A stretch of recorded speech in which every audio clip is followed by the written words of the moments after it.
ফেসবুকে আপনাকে continue tag করে যাচ্ছে, আপনি কিভাবে ট্যাগটা বন্ধ করবেন আপনি বুঝতে পারছেন না। তো চলেন স্ক্রিনে চোখ রাখেন, আজকে আপনাকে শিখিয়ে দিচ্ছি কিভাবে ট্যাগ বন্ধ করবেন, ডিস্টার্ব করা বন্ধ হবে আপনার। দেখো আমরা প্রথমে ফেসবুকে চলে যাব। ফেসবুকে গিয়ে থ্রি ডট লাইনে চলে যাব। থ্রি ডট লাইনে গিয়ে দেখো সেটিংয়ে চলে যাব। সেটিংয়ে গিয়ে দেখো এখানে কিছুটা স্ক্রল করব। স্ক্রল করে দেখো প্রোফাইল অ্যান্ড ট্র্যাকিং রয়েছে। তো প্রোফাইল অ্যান্ড ট্যাগিংয়ে চলে যাব। ট্যাগিংয়ে গিয়ে দেখো এখানে কিছু কাজ আছে, সেই কাজগুলো আমাদের করলে আমাদের কেউ আর ট্যাগ করতে পারবে না। যেমন প্রোফাইলে যেমন অনলিমি করে দিলাম আমি, who can post on your profile. তোমার প্রোফাইলে অন্য কেউ পোস্ট করবে কেন, ঠিক আছে। কন্টিনিউ আসে, পাশাপাশি দেখো তোমার হু ক্যান সি পোস্ট, এটাও অনলিমি করে দিলাম।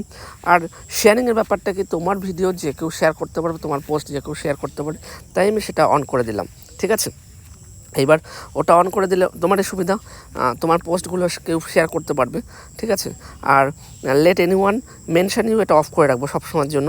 আর review tag and people and your post, এটা রিভিউ পোস্টটাও অন করে দেবো। ভিডিওটা যদি আপনার ভালো লেগে থাকে অবশ্যই লাইক, কমেন্ট এবং শেয়ার করে দেবেন প্লিজ, এবং টাইমলাইনে শেয়ার করে দেবেন।